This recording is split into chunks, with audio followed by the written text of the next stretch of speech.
Hello all and welcome to Level 4, Health and Social Care, Unit 406, Sociology of Health. And we're looking at the part 4, the final part of this unit. And there's a little bit on health promotion to meet the last criteria on your assignment. And then I'm just going to talk through the assignment itself. Okay.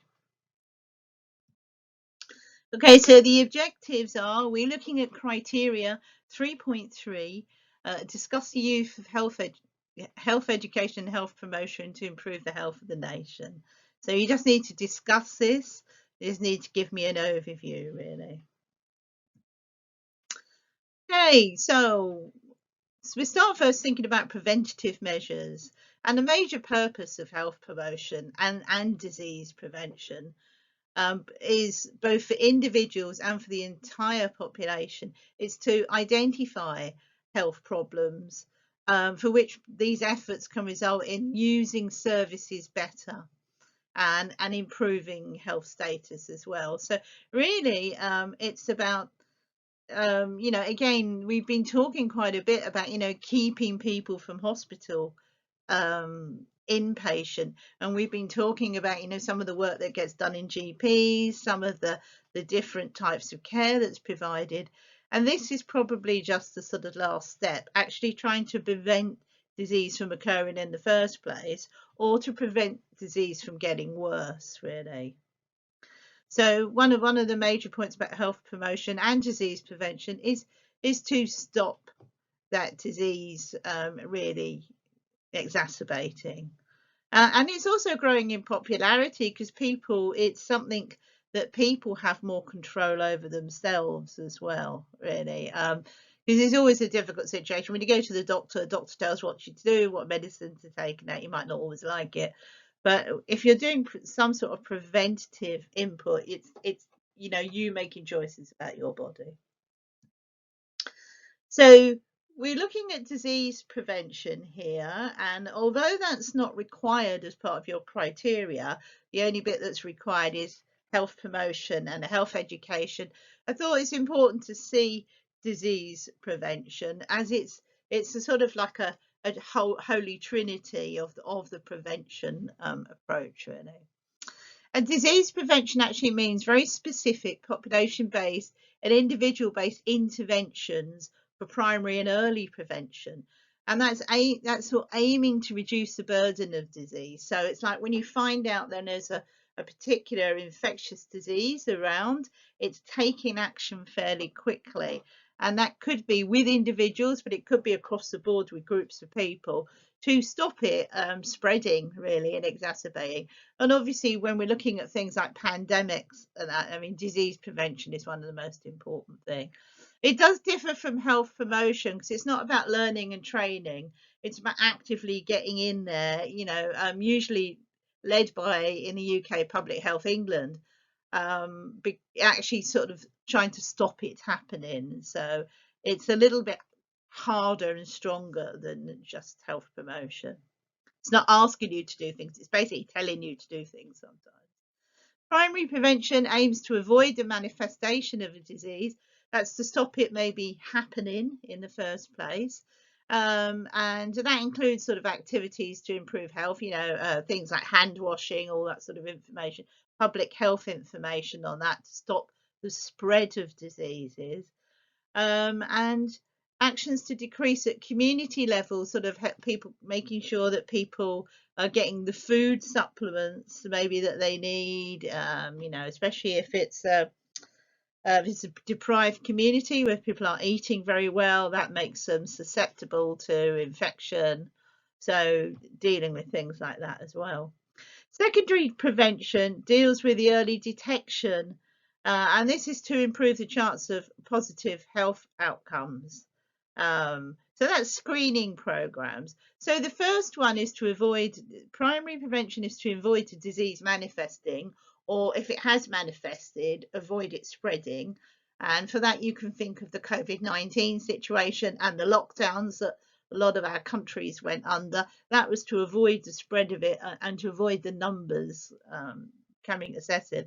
Secondary prevention is about early detection as well. So you're talking about screening processes. With cancer, it's smears, having your breast checked, those sorts of things. But with COVID, again with the pandemic, it was about taking those little tests, finding out before you went out that you actually had the disease or not, if you showed some symptoms, and then again isolating as required. So evidence-based screening programs, and also those certainly in this country, all the tests that were taken, the information was gathered locally so that they could look at the numbers in certain areas. And that made, if they realised there was one town where the numbers were very, very high, they might have to put some primary prevention in. So even, more severe lockdowns or things like that. So that was disease prevention. And as I said, it's quite an active role. It's usually an active role led by the government via the public health teams, really, very often, or with some involvement from the NHS. Health promotion. Now, those of you who've done the level 3 with me, we sort of discussed this at length. You did your own little campaigns. So you should have a good knowledge and understanding of health promotion. So I'm just sort of just going over it really enough to for you to address that single criteria. So it's a behaviour and social science that draws from biological, environmental, psychological, physical and medical sciences. So gathers information from lots of places to promote health and to prevent disease, disability and premature death. And it's got an educational base to it, but it's also very much focused on behaviour changing. And if you recall, there's different models of how we went about changing that behaviour. You might want to reread your level 3 slides just to refresh your mind. But it's very much about trying to change if people have some sort of destructive or dangerous or behaviour that's bad for their lifestyle. The idea of health promotion is the hope to encourage that they've taken the right approaches that you might change your behaviour. It's focused on the development for an individual, but also for groups of people. Different, it might be working class mums, or it might be young school children. It could be all people who work in a certain job, because there may be a health risk with certain jobs that you might do some very focused health promotion.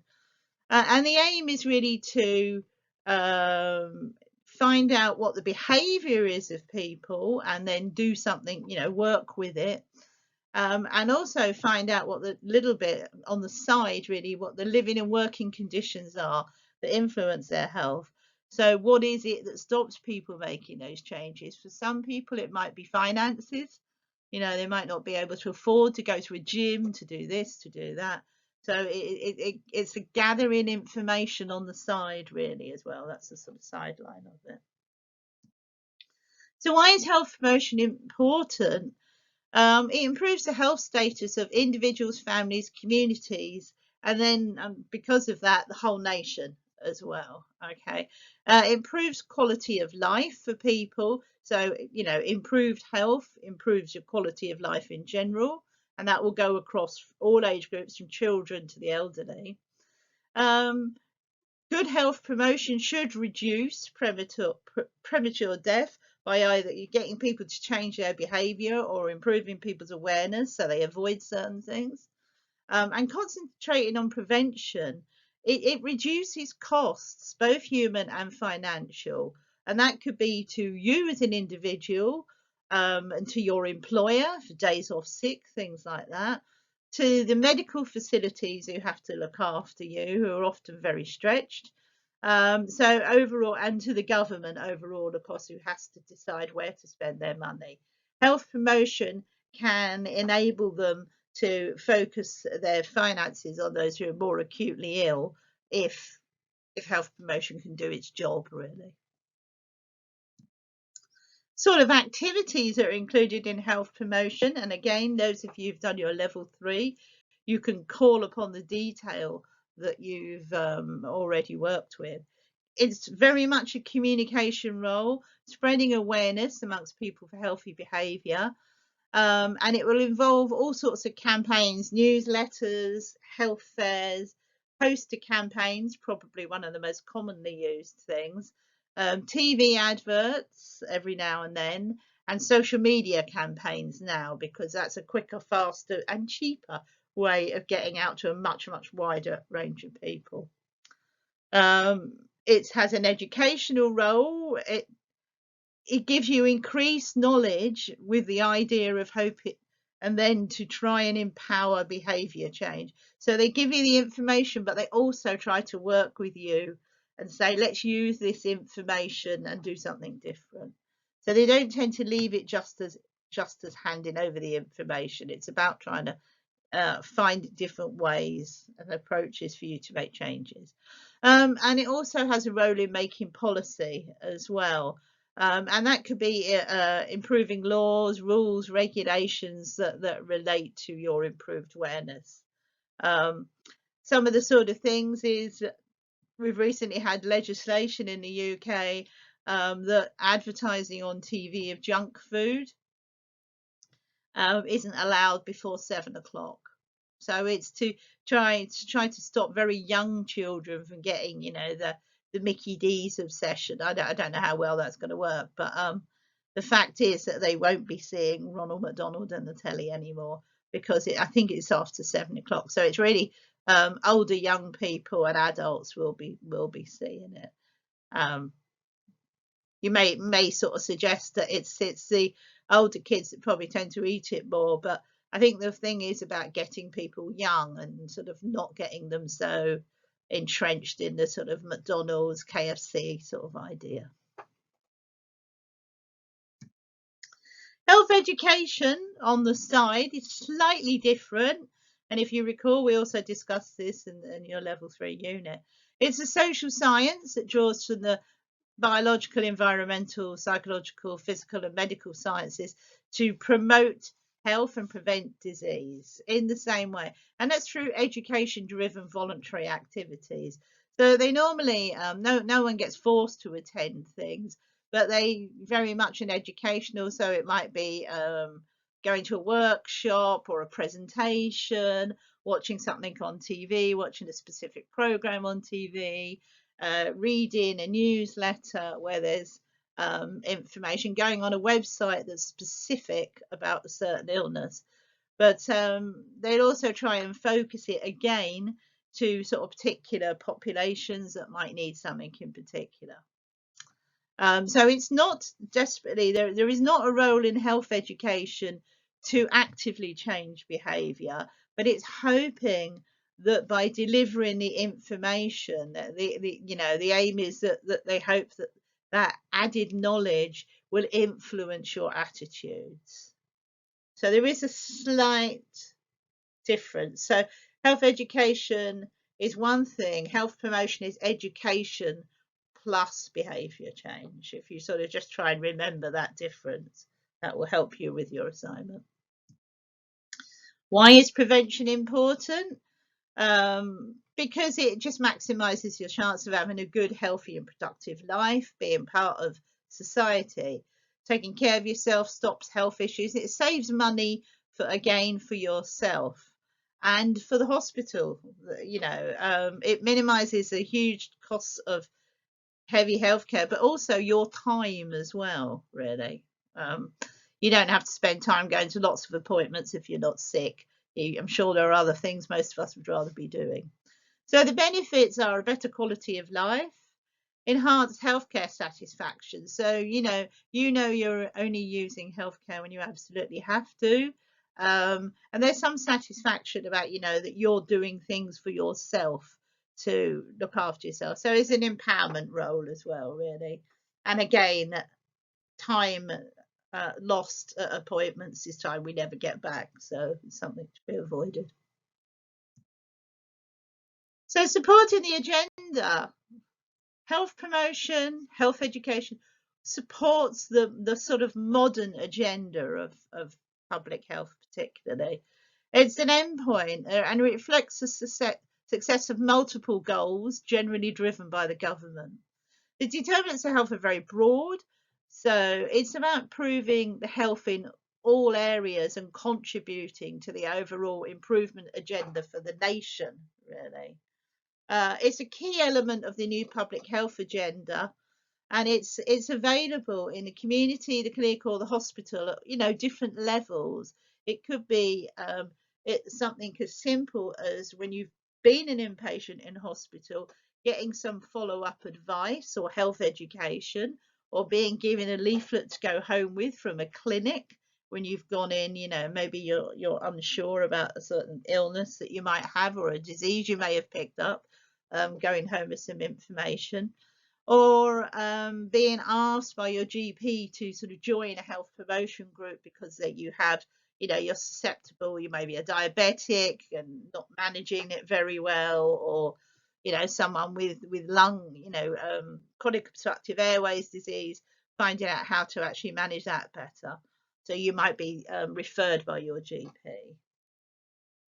So one of the major goals in the field of health promotion is to also, as well as managing behaviour, giving awareness and changing behaviour, is also to identify the risk factors. And through meeting different groups and having these focus groups and having these workshops, they can actually identify some of the risk factors for diseases and share this information with people. Because in health promotion, people on the other side are learning too. They're learning about what you as a community are saying, what you as a community might be identifying as a risk. So as I said, it could be poverty. People don't have enough in this community, don't have enough money to eat well, and therefore their wellness is affected by that. Or they can't afford to go to the gym, and you just keep telling them to go to the gym. So it's finding out about those risk factors. They may work in a certain factory that can be quite a risk for their lungs or at risk for cancers, and that might help them start some major research in that area. So the hope is that people will use all the information that's gathered to change their behaviour to lower their disease risk. So that's the overall aim, really. It's that simple. Okay. There's a little reference for you. That's really all we need on health promotion. It's one criteria that you have to write on, and it's just part of a single task. Okay. Now I'm going to go on and really just talk through your assignment. But I guess any questions that you have for your assignment, you can always WhatsApp me about them if you want to speak to me individually. So Unit 406 assignment. I've just decided to add general guidelines, which I'll be doing for all assignments, because I think sometimes people do forget the focus of some of the assignments. So these general guidelines are: address the questions in each of the numbered criteria. Please don't wander off from the question. You won't get extra marks unless it's relevant. Okay, so once you've written your answer to a question, just go back and give it a real look and think, have I answered the question there, or am I answering some other question? This is one of the things. There's lots of things people spend energy on that I can't mark them for. Don't forget, roughly each paragraph needs a citation. Somewhere in that paragraph you've used information from elsewhere, so you do need a citation in it. Don't forget to add your references at the end in nice Harvard style, and do look it up if you're not sure. Keep within the word count. If you go over, I can't mark you for too much over the word count because that makes it unfair and unequal to the others. So keep within the word count. So you may lose marks if you don't in your presentation area. Don't just use information from my sides. Bring in theory from your reading and apply it when answering the questions. When you're working at level 3 and above, there's an expectation that you do some of your own research and you apply some of your own research. So, under level 3, you can just repeat the things that I teach you, but level 3, 4, 5 is expected. those of you doing level 4 here, this is university level, you're expected to bring in some of your own research. Now, I will give you lots of extra reading. You can bring in research from there as well, but you know, I will be aware that if you bring in other stuff that's very relevant, you know, that will take you higher up the marking scale. Add your completed front sheets to your document. Please cut and paste the front sheet at the beginning of your assignment before you write it, and don't forget to fill it in and sign it. Really important, okay, because we get checked by our verifiers on that. And do hand it in by the deadline. There is a process.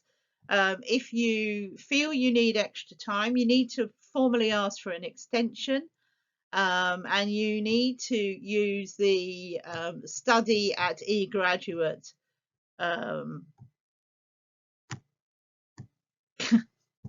email address, and make sure that you copy me in as well. So you do need to do it formally and properly, okay? So please don't wait till the last day and then ask for an extension. That's because it takes time for the right person in college to be available to approve your extension. Okay, let's have a look at the task then. So task 1 is 750 words, 3 questions, okay, 3 criteria to address. The command verb for each one of them is describe. So it's not asking you to analyse or do any comparisons. It's just nice, clear description, overview of the answer, okay? First one is describe 2 theoretical perspectives to health and illness. Now, I've given you several, and out of that, this is when we're looking at part 1, I've given you several perspectives, so you just need to choose 2 of them and describe them. You don't have to compare them, as I said, you just need to describe them. So 2 separate paragraphs, I think, would probably work there. 1.2, describe Parsons' sequel. That's Talcott-Parsons' sequel. Again, we talked about that in your week 1 slides. So you just need to go back, have a look at it. You can read up on Talcott-Parsons' sequel. He's written a book on it. So if you want to read a bit wider, you could do that as well. But just give me a description. What is it? What does it mean? Okay. And 1.3 describes stigmatization and its potential effects on service users. We looked at stigmatization in week 2, in the slides for week 2. So if you want to go back to have a look at that, what is it? How does it affect people? Now, there's lots of information there. You're going to have to summarize it the best you can, okay? You've got 750 words. You know, you could do 250, 250, 250. I have a view that 1.1 and 1.3 might take you a few more words. So you might want to do sort of 1.2 as, you know, less, not 250. You might want to shorten that down and spread the other words around the other 2. Okay, task 1. Task 2, smaller, 500 words, 2 questions to answer. Question 2.1, evaluate 2 different models of healthcare delivery. Again, I gave you several models of healthcare delivery. So you just need to evaluate 2 different models of healthcare delivery. Okay, so again, go back to the slides in week 2. Okay. And then 2.2, using a case study of your choice, justify a model of healthcare delivery which would be the most appropriate. Now, when I did this, I focused it all on a very large piece of work that had been done in Scotland with all the different types of healthcare delivery that they had created. Okay, so 2.1 is evaluate. So because the command word says to evaluate, look at the couple of different models and compare them a little bit and then you need to come out with a conclusion about which one you might find is more useful. Or you could say that one might be more useful in one circumstance and then in another. So, I mean, that's up to you. But you need, where it says evaluate, you need to come out with some sort of outcome that's your decision. Okay. And using the case study of your choice, you need to justify a model. So I've added in extra reading, there will be the case studies will be there, all related to the Scottish work that we've been talking about that day. You could pick one of those case studies and then you could write about it, really. So what I would want you to do, if you, whatever case study you use, I need you to copy it into the assignment, because I will need to sort of read it to see what you're talking about. Okay, you can either put it as an appendix or you can put it in the body. Don't count the words, because the case study will be probably a lot more than 250 words. But just, you know, make it very clear that which is a case study. Give it a good title, maybe put it in italics or something, or in a box, I don't know, whatever you want, just to say here's my case study. Now you can use your own one. I said you can use one of mine, but all you need to do, if you're picking up one of mine where they talk about the type of healthcare that they're delivering, all you need to do is pick out from the case study why they chose to use that, really. You know, what are the good points about it? Or if you see any bad points, you can pick those out as well, really. But the aim here is to justify which would be the most appropriate. So I would suggest from the case studies, you choose one that you think actually would work. You know, in the case studies I've given you, they've all been proved effective, so that's not too challenging. If you come across another one that you'd like to bring in, just make sure it's one that's been, you know, researched as having worked, really, rather than putting a case study of a model that really doesn't work at all. That wouldn't be very helpful. Okay, so all you do is you do a paragraph afterwards that picks out points from the case study as to why it's, you know, why it's good to do it that way, really. Okay, again, if you're not sure, you can always WhatsApp me on that. Final task, task 3, 750 words. Discuss how social inequalities influence the life chances and health status of individuals. Again, the command verbs for all these three are discuss. So you don't have to do any analysis. You don't have to do any evaluation. You just need to explain it to me, give me an overview, summarize. Okay. 3.1 is social inequalities, which we did, which was in last week's session, week 3. So go back. How, think of the word how, have they influenced the life chances? So how does inequality affect the life chances of people? Give me a sort of summary of an idea. Now there's lots of information you had there, so you're going to have to break it down and summarize it. And you're also looking at what we did last week in 3.2, discuss how the government measures morbidity and mortality. Again, lots of information, so you need to summarize it to meet your word count, okay? So we just talked about morbidity and mortality, so just focus it down. We said, I told you a little bit more about some of the other survey information that was created, but you just need to focus on those two. You haven't got room to talk about all the other stats that are gathered by the government. And with this one, I want you to focus on UK government, so don't really bring anything from elsewhere. 3.3 is discuss the use of health education and health promotion to improve the health of the nation. Again, it's just to discuss.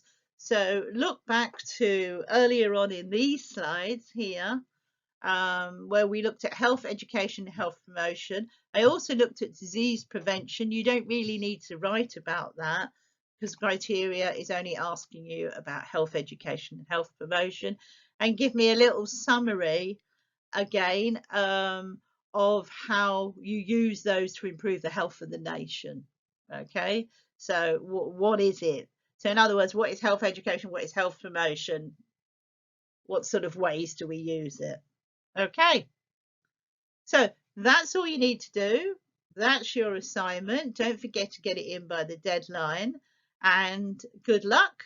As I said, any concerns, just you can ask me questions on WhatsApp. You know the drill.